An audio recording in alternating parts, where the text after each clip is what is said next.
Hi hello ಎಲ್ರಿಗೂ ನಮಸ್ಕಾರ. ಎಲ್ಲರೂ ಹೇಗಿದ್ದೀರಾ? ಮನೆ ಕಟ್ಟಬೇಕಂತ ನಾನು ತುಂಬ ಯೋಚನೆ ಮಾಡಿ ಡಿಸೈಡ್ ಮಾಡ್ಕೊಂಬಿಟ್ಟೆ. ಒಂದು 12:30 1 ಆಗಿತ್ತು. ಸೊ ಫೋಟೋಸ್ ಎಲ್ಲ ತಂದು 2 in 1 ಇರಬೇಕು. ಕರೆಂಟ್ ಇದ್ದಾಗ ಗೀಝರು, ಕರೆಂಟ್ ಇಲ್ಲ ಅಂದಾಗ ಬಿಸಿಲು ಕಾಲದಲ್ಲಿ ಸೋಲರು ಯೂಸ್ ಆಗುತ್ತೆ. ಫೈನಲಿ ಈ ಥರ ಲುಕ್ಕು. ನಾನೇನು ಡಿಸೈನ್ ಏನು ಮಾಡಿಸಿಲ್ಲ. ಸೊ ಎಸ್ ಅಫ್ಕೋರ್ಸ್ ಮನೆಗೆ ನಾವು ಬಂದುಬಿಟ್ವಿ. ಯಾಕಂದರೆ ಯಾವ ಗೃಹ ಪ್ರವೇಶ ಮಾಡೋಕ್ಕೂ ನಮಗೆ ಟೈಮ್ ಇರಲಿಲ್ಲ. ಈ ವಿಡಿಯೋಸಲ್ಲಿ ನಾನು ರ್ಯಾಂಡಮಾಗಿ ತೋರಿಸ್ತಾ ಇದ್ದೀನಿ. ಇಷ್ಟು ಒಂದು ಹರಿಬಿರಿಲಿ ಮನೆಗೆ ಬರೋ ಥರ ಆಯಿತು ಅಷ್ಟರಲ್ಲಿ. ಸೊ ನಾವು ಅಂದ್ಕೊಂಡಿದ್ವಿ ನಾವು ಮನೆಗೆ ಬಂದರೆ ಗಣೇಶನ ಕೂರಿಸ್ತೀವಿ ಅಂತ ನಾವು ಅಂದ್ಕೊಂಡಿದ್ವಿ. ಈ ವರ್ಷವೂ ನಾನು ನನ್ನ ಗಂಡ ಗೌರಿ ಗಣೇಶನ ಇನ್ನೂ ದೊಡ್ಡದಾಗಿ ಆಚರಣೆ ಮಾಡೋವಂಥ ಶಕ್ತಿ ಆ ಗಣೇಶ ನಮಗೆ ಕೊಡಲಿ. ಹೊರಗಡೆ ಫೌಂಟೇನ್ದು ಮತ್ತು ಗಾರೆ ಕೆಲಸ ಬಾಕಿ ಇದೆ. ಸೊ ಅದನ್ನು ಮಾಡ್ಸೋಕ್ಕಿಂತ ಮುಂಚೆ ಡ್ರೈನ್ ಆಗ್ತಾಯಿದೆ. ಡ್ರೈನ್ ಮಾಡ್ತೀವಿ ಅಂತ ಬಂದು ಹೇಳಿದೆ. ಇವತ್ತಿನ ವಿಡಿಯೋ ಹೀಗೆ ನನಗೆ ಸಪೋರ್ಟ್ ಮಾಡ್ತಾಯಿರಿ. Thank you. ಹಾಯ್ ಹಲೋ ಎಲ್ರಿಗೂ ನಮಸ್ಕಾರ. ಎಲ್ಲರೂ ಹೇಗಿದ್ದೀರಾ? ಚೆನ್ನಾಗಿದ್ದೀರಾ? ನಾನು ತುಂಬ ಚೆನ್ನಾಗಿದ್ದೀನಿ. ನೀವು ಚೆನ್ನಾಗಿದ್ದೀರಾ ಅಂತ ಅಂದ್ಕೊಂಡಿದ್ದೀನಿ. ತುಂಬ ದಿನ ಲಾಂಗ್ ಗ್ಯಾಪ್ ಆದಮೇಲೆ ವೀಡಿಯೋಸ್ನ ಮಾಡ್ತಾಯಿದ್ದೀನಿ. ಯಾಕೆ ಏನು ಅನ್ನೋ ಕ್ವಶನ್ಸ್ಗೆ ಈ ವಿಡಿಯೋಸ್ ಫುಲ್ಲು ನೋಡಿದವ್ರಿಗೆ ಗೊತ್ತಾಗುತ್ತೆ. ಹಾಗೆ ಆಂಜನೇಯನ ಟೆಂಪಲ್ಗೆ ಹೋಗಿದ್ದೆ. ಸೊ ಅದರಿಂದನೇ ವೀಡಿಯೋಸ್ನ ಶುರು ಮಾಡೋಣ ಅಂತ ಮಾಡ್ತಾಯಿದ್ದೀನಿ. ನಿಮಗೆಲ್ಲ ಗೊತ್ತಿರೋ ಹಾಗೆ ನಾವು ಮನೆ ಕನ್ಸ್ಟ್ರಕ್ಷನ್ ಮಾಡ್ತಾಯಿದ್ವಿ. ಸೊ ಅದು ತುಂಬ ವೀಡಿಯೋಸ್ನ ನಾನು ಹಾಕಿದ್ದೆ. ಸೊ ಆ ವೀಡಿಯೋಸಲ್ಲಿ ಇದು ಒಂದು ವೀಡಿಯೋಸ್ನ ನಾನು ನಿಮ್ಗೆ ತೋರಿಸ್ತಾ ಇರೋದು. ಯಾಕೆ ಅಂದರೆ ಮನೆ ಕಟ್ಟಿ ನೋಡಿ ಮದುವೆ ಮಾಡಿ ನೋಡಿ ಅಂತ ಗಾದೆನೇ ಇದೆ. ಸೊ ಹುಡುಗಿ ಇದ್ದರೆ ತಾಳಿ ಇದ್ದರೆ ಮದುವೆ ಆಗಿಬಿಡುತ್ತೆ. ಹುಡುಗ ಹುಡುಗಿ ಇಬ್ಬರು ಇದ್ರೂ. ಸೊ ಮನೇದು ಹಾಗಲ್ಲ. ಆ್ಯಂಡ್ ದುಡ್ಡಿದ್ರೂ ಅದು ಎಫರ್ಟ್ಸ್ ತುಂಬ ಇರುತ್ತೆ, ಟೈಮ್ ಬೇಕು. ಸೊ ಹಾಗಾಗಿ ಎಷ್ಟೋ ದಿನ ನಿದ್ದೆ ಇಲ್ದಾಗೆ, ರೆಸ್ಟ್ ಇಲ್ದಾಗೆ ತುಂಬ ಕಷ್ಟಪಟ್ಟು ಇಷ್ಟಪಟ್ಟು ನಾವು ಬಾಳಿ ಬದುಕಾಗಿರೋಂಥ ಮನೇನ ಕನ್ಸ್ಟ್ರಕ್ಷನ್ ಮಾಡಬೇಕಾದ್ರೆ ನಾನು ಅಲ್ಲೇ ನಿದ್ದೆ ಮಾಡಿ ಅಲ್ಲೇ ನನ್ನ ಒಂದು ಟೈಮ್ನ ಸ್ಪೆಂಡ್ ಮಾಡ್ತಾಯಿರೋಂಥ ವೀಡಿಯೋಸ್ ಇದು. ಸೊ ಹಾಗಾಗಿ ನಿಮ್ಗೆ ತೋರಿಸ್ತಾ ಇರೋದು. ಆ್ಯಂಡ್ ಮನೆ ಎಲ್ಲಿಗೆ ಬಂತು ಹೇಗೆ ಅಂತ ಕೆಲವೊಬ್ರಿಗೆ ಗೊತ್ತಿಲ್ಲ, ಕೆಲವೊಬ್ರಿಗೆ ಆಲ್ರೆಡಿ ಗೊತ್ತಾಗಿದೆ. ತುಂಬ ಜನ ಹೊರಗಿನವ್ರಿಗೆ ಗೊತ್ತಿಲ್ಲ. ಸೊ ಹಾಗಾಗಿ ಇದೊಂದು ವೀಡಿಯೋಸ್ನ ನಾನು ನಿಮ್ಗೆ ತೋರಿಸ್ತಾ ಇದ್ದೀನಿ. ತುಂಬ ಜನಕ್ಕೆ ಫೌಂಟೇನ್ ಮಾಡಬೇಕಂತ ಆಸೆ ಇರುತ್ತೆ. ಸೊ ಹಾಗಾಗಿ ನನಗೂ ಒಂದು ಆಸೆ ಇತ್ತು ಫೌಂಟೇನ್ದು. ಸೊ ಹಾಗಾಗಿ ಮಾಡೋಣ ಅಂತ ಅಲ್ಲಿ ವೈರಿಂಗು ಮತ್ತು ಪ್ಲಮ್ಮಿಂಗ್ ಕೆಲಸ ಎಲ್ಲ ಆಗಿದೆ. ಸೊ ಇಲ್ಲಿ ಯಾವಾಗೂ ನೀರು ಬರೋದ್ರಿಂದ ಟೈಲ್ಸ್ ಹಾಕ್ಸೋಣ ಅನ್ನೋ ಕಾರಣಕ್ಕೆ ಇಲ್ಲಿ ಟೈಲ್ಸ್ನ ಹಾಕಿಸ್ತಾ ಇದ್ದೀನಿ. ಸೊ ನನಗೆ ತುಂಬ ದಿನ ಮನೆ ಕಟ್ಟೋಣ ಅಂತ ನಮಗೆ ಪ್ಲ್ಯಾನಿಂಗೇ ಇರಲಿಲ್ಲ. ನಿಮಗೆಲ್ಲ ಗೊತ್ತಿರೋ ಹಾಗೆ ಲೈಫಲ್ಲಿ ಎಷ್ಟೊಂದು ಅಪ್ ಆ್ಯಂಡ್ ಡೌನ್ಸ್ ಆಯಿತು. ಆ್ಯಂಡ್ ಎಲ್ಲ ಸಾಧನೆ ಮಾಡಿದೆ, ಮನೆ ಕಟ್ಟಿದೆ, ಕಾರ್ ತೊಗೊಂಡೆ, ಪ್ರತಿಯೊಂದು ಮಾಡಿದೆ. ಇನ್ನು ಲೈಫಲ್ಲಿ ಸೆಟಲ್ಡ್ ಆದೆ ಅನ್ನೋ ಟೈಮಿಗೆ ನನ್ನ ಲೈಫು ದುರಂತನೇ ಆಗೋಯಿತು. ಸೊ ಮತ್ತೆ 100ಗೆ 100ರಲ್ಲಿದ್ದವಳು ಮತ್ತೆ ಝೀರೋಗೆ ಬಂದು ನಿಂತಾಯಿತು. ಸೊ ಅದರಿಂದ ಮತ್ತೆ ಮೇಲೆ ಬರೋದಕ್ಕೆ ದೇವರ ಆಶೀರ್ವಾದ. ನನಗೆ ತುಂಬ ಸಲ ಮಿರಾಕಲ್ ಅಂತ ಅನಿಸುತ್ತೆ. ಸಡನ್ಲಿ ಮನೆ ಕಟ್ಟಬೇಕಂತ ನಾನು ತುಂಬ ಯೋಚನೆ ಮಾಡಿ ಡಿಸೈಡ್ ಮಾಡ್ಕೊಂಬಿಟ್ಟೆ.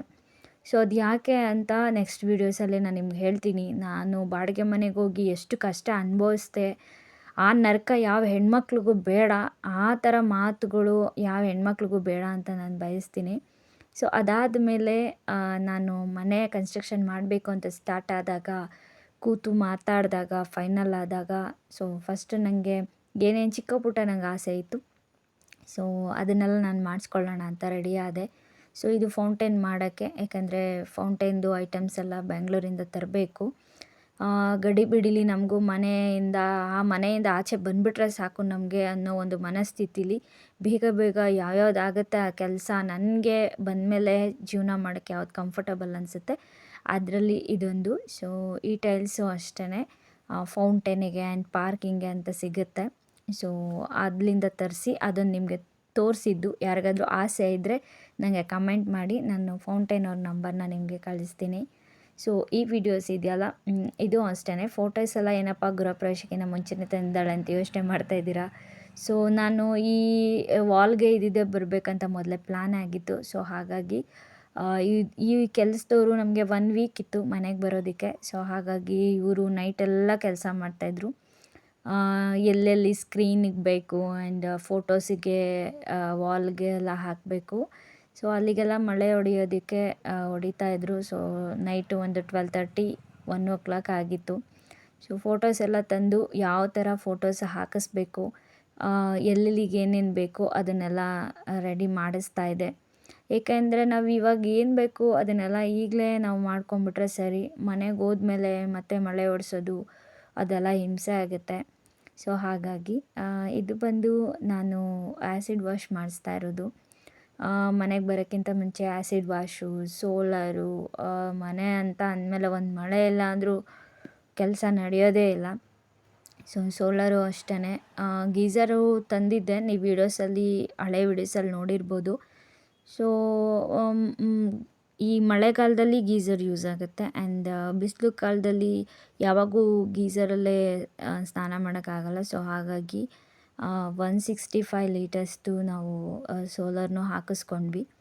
ಯಾಕೆಂದರೆ ಎಲ್ಲ ಟೈಮಲ್ಲೂ ಅಷ್ಟೇ ಕರೆಂಟ್ ಇಲ್ಲ ಅಂದಾಗ ಯಾವಾಗೂ ಒಂದಕ್ಕೇ ಅಡಿಕ್ಟ್ ಆಗೋಕ್ಕಾಗಲ್ಲ. ಯಾಕಂದರೆ 2 in 1 ಇರಬೇಕು. ಕರೆಂಟ್ ಇದ್ದಾಗ ಗೀಝರು, ಕರೆಂಟ್ ಇಲ್ಲ ಅಂದಾಗ ಬಿಸಿಲು ಕಾಲದಲ್ಲಿ ಸೋಲಾರು ಯೂಸ್ ಆಗುತ್ತೆ ಆ್ಯಂಡ್ ಕರೆಂಟ್ ಬಿಲ್ಲು ಕಡಿಮೆ ಬರುತ್ತೆ. ಸೊ ಹಾಗಾಗಿ ಈಗ ಇನ್ನೂ ಒಂದು ರೂಲ್ಸ್ ಮಾಡಿದ್ದಾರೆ, ಸೋಲಾರ್ ಹಾಕಿಸಿರೋರಿಗೆ ಮಾತ್ರ KEB ಕಡೆಯಿಂದ ಕರೆಂಟ್ ಕೊಡ್ತಾರೆ ಅಂತ. ಸೊ ಅದನ್ನು ಕೇಳ್ಪಟ್ಟೆ, ಹಾಗಾಗಿ ಹಾಕಿಸ್ಕೊಂಡ್ವಿ. ಅದಾದಮೇಲೆ ಗೇಟ್ ಮಾಡಿಸೋಣ ಅಂತ. ಈ ಗೇಟ್ ಮಾಡಿಸೋದ್ರಲ್ಲಿ ತುಂಬ ದಿನ ಟೈಮ್ ಕೂಡ ಆಯಿತು. ಯಾಕೆ ಅಂದರೆ ಗೇಟ್ ಮಾಡೋರಿಗೆ ಕಾಲಿಗೆ ಪೆಟ್ಟಾಗಿತ್ತು. ಸೊ ಅವರು ಆಲ್ರೆಡಿ ಬಿಲ್ಡರ್ ಏನಿದ್ರು ಅವರು ಫೈನಲ್ ಅಮೌಂಟೆಲ್ಲ ಕೊಟ್ಬಿಟ್ಟಿದ್ರು ಅವರಿಗೆ. ಸೊ ಅವರು ರೆಸ್ಟಿಂದ ಬರೋದಕ್ಕೆ ಟೈಮ್ ಆಯಿತು. ಸೊ ಹಾಗಾಗಿ ನಾವು ಡಿಲೇ ಆಯಿತು ಗೇಟಿಗೆ.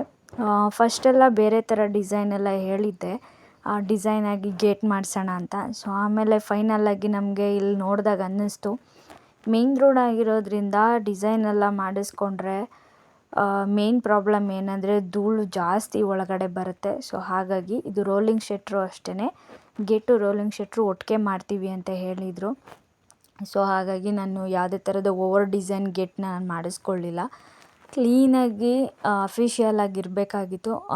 ನಾನು ಇಲ್ಲಿ ಬಂದು ವಾತಾವರಣ ನೋಡಿದ ಪ್ರಕಾರ ಗೇಟು ಡಿಸೈನ್ ಆಗಿದ್ದು ಗ್ಯಾಪ್ ಇದ್ದರೆ ಧೂಳು ಒಳಗೆ ಬರುತ್ತೆ ಅನ್ನೋ ಕಾರಣಕ್ಕೆ ಈ ಥರ ನಾನು ತುಂಬ ಕ್ಲೋಸ್ ಆಗಿರೋದು ಆ್ಯಂಡ್ ಧೂಳು ಜಾಸ್ತಿ ಒಳಗಡೆ ಬರದೇ ಇರೋ ಅಂಥ ಒಂದು ಥಿಂಕ್ ಮಾಡಿ ನಾನು ಕಿರಣ ಡಿಸೈಡ್ ಮಾಡಿ, ಬೇಡ ಡಿಸೈನ್ ಏನೂ ಬೇಡ, ನಾನು ಕ್ಲೀನ್ ಮಾಡೋ ಪ್ರೊಸೆಸಲ್ಲಿ ಕ್ಲೀನಿಂಗ್ಗೆ ಸೂಕ್ತವಾಗಿರಬೇಕು, ಹಂಗಾಗಿ ನಾವು ಫುಲ್ಲು ಕ್ಲೋಸ್ ಆಗಿರೋ ಅಂಥದ್ದೇ ಮಾಡಿಕೊಡಿ ಅಂತ ಹೇಳಿ ಈ ಥರ ಫೈನಲಿ ಈ ಥರ ಲುಕ್ಕು. ನಾನೇನು ಡಿಸೈನ್ ಏನೂ ಮಾಡಿಸಿಲ್ಲ. ಸೊ ಈ ಥರ ಮಾಡ್ತಾಯಿದ್ದೀವಿ ಆ್ಯಂಡ್ ನೀವೇನು ನೋಡ್ತಾ ಇದ್ದೀರಾ, ಎಸ್ ಅಫ್ಕೋರ್ಸ್ ಮನೆಗೆ ನಾವು ಬಂದುಬಿಟ್ವಿ. ಯಾಕಂದರೆ ಯಾವ ಗೃಹ ಪ್ರವೇಶ ಮಾಡೋಕ್ಕೂ ನಮಗೆ ಟೈಮ್ ಇರಲಿಲ್ಲ. ಓನರ್ ಖಾಲಿ ಮಾಡಿ ಅನ್ನೋ ಪ್ರೆಝರಲ್ಲಿ ನಾನು ಮನೆಗೆ ಹಾಲು ಉಕ್ಕಿಸ್ಕೊಂಡು ಸಿಂಪಲ್ಲಾಗಿ ಪೂಜೆ ಮಾಡ್ಕೊಂಡು ನಾವು ಬಂದುಬಿಟ್ವಿ. ನೀವು ನೋಡೋ ಪ್ರಕಾರ ಸ್ಟೇರ್ ಕೇಸು ಏನೂ ಆಗಿಲ್ಲ. ಸೊ ಗೇಟು ಅಷ್ಟೇ ನೀವು ನೋಡ್ತಿರೋ ಪ್ರಕಾರ ಈಗ ಆಗ್ತಾ ಇರೋದು. ಸೊ ಅದಾದಮೇಲೆ ಈಗ ಫೈನಲಿ ಇನ್ನೂ ಕೆಲಸ ನಡೀತಾನೇ ಇದೆ. ಎಸ್ದು ರೇಲಿಂಗ್ಸ್ ಈಗ ಹಾಕ್ತಾಯಿದ್ದಾರೆ ಆ್ಯಂಡ್ ಅದಕ್ಕೆ ಇನ್ನೂ ಗ್ಲಾಸ್ ಫಿಟ್ಟಿಂಗ್ ಮಾಡಬೇಕು. ಸೊ ಇದೆಲ್ಲ ಯಾಕೆ ಹೇಳ್ತಾ ಇದ್ದೀನಿ ಅಂದರೆ, ಏನು ಈ ವಿಡಿಯೋಸಲ್ಲಿ ನಾನು ರ್ಯಾಂಡಮಾಗಿ ತೋರಿಸ್ತಾ ಇದ್ದೀನಿ, ಇಷ್ಟು ಒಂದು ಹರಿಬಿರಿಲಿ ಮನೆಗೆ ಬರೋ ಥರ ಆಯಿತು. ಸೊ ಮನೆಗೆ ಬಂದಿದ್ದೀವಿ ಫೈನಲಿ. ಸೊ ನಾವು ಅಂದ್ಕೊಂಡಿದ್ವಿ ನಾವು ಮನೆಗೆ ಬಂದರೆ ಗಣೇಶನ ಕೂರಿಸ್ತೀವಿ ಅಂತ ನಾವು ಅಂದ್ಕೊಂಡಿದ್ವಿ. ಸೊ ಹಾಗಾಗಿ ನಾನು ಕಿರಣ ಗಣೇಶನ ತೊಗೊಂಡು ಬರೋಣ ಅಂತ ಹೋಗ್ತಾಯಿದ್ದೀವಿ. ನಾನೇನೊಂದು ಅಂದ್ಕೊಂಡಿದ್ದೀನಿ ಅಂದರೆ, ಬಾಡಿಗೆ ಮನೆಯಲ್ಲಿ ಆಲ್ಮೋಸ್ಟ್ ಎಲ್ಲ ಫೇಸ್ ಮಾಡಿಬಿಟ್ಟಿದ್ದೀನಿ. ನಮ್ಮ ಮನೇಲಿ ನಾನು ಎಲ್ಲ ಥರ ಹಬ್ಬ ಆಚರಣೆ ಮಾಡಬೇಕಂತ ಒಂದು ತಲೆಯಲ್ಲಿ ಕೂತ್ಬಿಟ್ಟಿದೆ. ಸೊ ಹಾಗಾಗಿ ಗೌರಿ ಮತ್ತು ಗಣೇಶನ ತರೋದಕ್ಕೆ ಅಂತ ಬಂದಿದ್ದೀವಿ. ನಮ್ಮ ಮನೆಗೆ ವಿಘ್ನ ವಿನಾಯಕನ ತರಬೇಕಂತ ನಾನು ತುಂಬ ದಿವಸದಿಂದ ಅಂದ್ಕೊಂಡಿದ್ದೆ. ಸೊ ಆಗೆಲ್ಲ ಆಗ್ತಾ ಇರಲಿಲ್ಲ. ನಾವು ಬೇರೆಯವ್ರ ಮನೇಲಿರೋದ್ರಿಂದ ಅವ್ರ ಡಿಸಿಷನ್ನೇ ಫೈನಲ್ಲು, ಅವ್ರು ಹೇಳ್ದಂಗೆ ನಾವು ಕೇಳಬೇಕಾಗಿತ್ತು. ಸೊ ನಾವೊಂದು ಹಬ್ಬ ಆಚರಣೆ ಮಾಡಬೇಕಂದ್ರೂ ಬೇರೆಯವರ ಡಿಸಿಷನ್ ಫೈನಲ್ ಡಿಸಿಷನ್ ಆಗಿತ್ತು. ಸೊ ಈಗ ನಮ್ಮನೆ ಅಂತ ಬಂದಾಗ ನಮಗೇನು ಇಷ್ಟ ಆಗುತ್ತೆ, ಗಣೇಶನ ಕೂರಿಸ್ಬೇಕಾ, ಎಲ್ಲ ಹಬ್ಬ ಆಚರಣೆ ಮಾಡಬೇಕಾ, ಹೇಗಿರಬೇಕು, ಫ್ರೀಡಮ್ ಲೈಫ್ ಅನ್ನೋದು ಲೈಫಲ್ಲಿ ತುಂಬ ಇಂಪಾರ್ಟೆಂಟು. ಸೊ ಹಾಗಾಗಿ ನಮ್ಮ ಮನೆಗೆ ಫಸ್ಟ್ ಟೈಮ್ ಹೊಸ ಮನೆಗೆ ಗಣೇಶ ಗೌರಿಯ ಆಗಮನ. ಸೊ ಗೌರಿನ ಫೈನಲಿ ಕೂರಿಸಿದ್ದೀವಿ. ಸೊ ಅದೊಂದು ವೀಡಿಯೋಸ್ ಮಾಡ್ಕೊಂಡಿದ್ದೆ. ಆ್ಯಂಡ್ ಈ ಗಣೇಶನ ನೆಕ್ಸ್ಟ್ ಡೇ ಓಪನ್ ಮಾಡಬೇಕಲ್ವ, ಸೊ ಹಾಗಾಗಿ ಗೌರಮ್ಮನ ಕೂರಿಸಿದ್ದೀನಿ. ಸೊ ಗೌರಮ್ಮನ ಕೂರಿಸೋದಕ್ಕೆ ನನಗೆ ತುಂಬ ಆತುರಿತಾಯಿತು ಮನಸ್ಸು. ಯಾಕೆಂದರೆ ನಮ್ಮಮ್ಮ ಗೌರಿ ಹಬ್ಬದಲ್ಲಿ ಹುಟ್ಟಿರೋದ್ರಿಂದ ಅವ್ರನ್ನ ಗೌರಮ್ಮ ಅಂತ ಹೆಸರಿಟ್ಟಿದ್ದು. ಸೊ ಹಾಗಾಗಿ ಗೌರಿ ತರಬೇಕಂತ ತುಂಬ ಆಸೆ ಇತ್ತು. ನಮ್ಮಮ್ಮನ ನಮ್ಮ ಮನೆಗೆ ತಂದಷ್ಟೇ ಕರ್ಕೊಂಬಂದಷ್ಟೇ ಖುಷಿ ಆಯಿತು. ಆ್ಯಂಡ್ ಇದು ನಮ್ಮ ಮನೆಯ ಗೌರಿ ಗಣೇಶ. ಆ್ಯಂಡ್ ಪ್ರತಿ ವರ್ಷವೂ ನಾನು ನನ್ನ ಗಂಡ ಗೌರಿ ಗಣೇಶನ ಇನ್ನೂ ದೊಡ್ಡದಾಗಿ ಆಚರಣೆ ಮಾಡೋವಂಥ ಶಕ್ತಿ ಆ ಗಣೇಶ ನಮಗೆ ಕೊಡಲಿ. ಆ್ಯಂಡ್ ಯಾರ ಕೆಟ್ಟ ದೃಷ್ಟಿನೂ ನಮ್ಮ ಮೇಲೆ ಬೀಳದೇ ಇರಲಿ ಅಂತ ಆ ಗೌರಿ ಗಣೇಶನ ಕೇಳ್ಕೊತೀನಿ. ಇದು ನನ್ನ ಮನೆಯ ಗೌರಿ ಗಣೇಶ ಹಬ್ಬ. ಆ್ಯಂಡ್ ದೇವರೆಲ್ರಿಗೂ ಒಳ್ಳೇದು ಮಾಡಲಿ. ಆ್ಯಂಡ್ ನಾನು ಇದನ್ನು ಹೇಳಬೇಕಿತ್ತು, ನಮ್ಮ ಮನೆಗೆ ನಾವು ಸಿಂಪಲ್ಲಾಗಿ ಪೂಜೆ ಮಾಡ್ಕೊಂಡು ಬಂದುಬಿಟ್ವಿ ಅಂತ. ಸೊ ಅದನ್ನು ನಾನು ಈ ವಿಡಿಯೋಸಲ್ಲಿ ತಿಳಿಸ್ಬೇಕಾಗಿತ್ತು.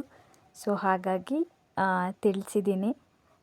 ನಾವೇನು ಗ್ರ್ಯಾಂಡಾಗಿ ಗೃಹ ಪ್ರವೇಶ ಎಲ್ಲ ಏನೂ ಮಾಡಲಿಲ್ಲ. ಆ್ಯಂಡ್ ನಾನು ಅದನ್ನು ವೀಡಿಯೋಸು ಜಾಸ್ತಿ ಮಾಡ್ಕೊಂಡಿಲ್ಲ. ಸಿಂಪಲ್ಲಾಗಿ ಪೂಜೆ ಮಾಡಿಕೊಂಡು ಹಾಲು ಕೈಸ್ಕೊಂಡು ಒಂದು ಅಷ್ಟು ಜನಕ್ಕೆ ಅರಿಶಿನ ಕುಂಕುಮ ಕೊಟ್ಟು ನಮ್ಮ ಮನೆಗೆ ಬಂದಾಯಿತು. ಫೈನಲಿ ಇದು ನಮ್ಮ ಮನೆಯ ಔಟ್ಲುಕ್ಕು. ಸೊ ಇನ್ನೂ ಹೊರಗಡೆ ಫೌಂಟೇನ್ದು ಮತ್ತು ಗಾರೆ ಕೆಲಸ ಬಾಕಿ ಇದೆ. ಸೊ ಅದನ್ನು ಮಾಡ್ಸೋಕ್ಕಿಂತ ಮುಂಚೆ ಡ್ರೈನ್ ಆಗ್ತಾಯಿದೆ. ಡ್ರೈನ್ ಮಾಡ್ತೀವಿ ಅಂತ ಬಂದು ಹೇಳಿದ್ದಾರೆ. ಸೊ ಹಾಗಾಗಿ ಕೆಲವೊಂದು ಚಿಕ್ಕ ಪುಟ್ಟ ಹೊರಗಡೆ ಶೀಟ್ ಹಾಕ್ಸೋದಿರಲಿ, ಗಾರೆ ಕೆಲಸ ಬಾಕಿ ಉಳಿಸಿದ್ದೀವಿ. ಆ್ಯಂಡ್ ಇದಿಷ್ಟು ಇವತ್ತಿನ ವಿಡಿಯೋ. ಹೀಗೆ ನನಗೆ ಸಪೋರ್ಟ್ ಮಾಡ್ತಾಯಿರಿ. Thank you.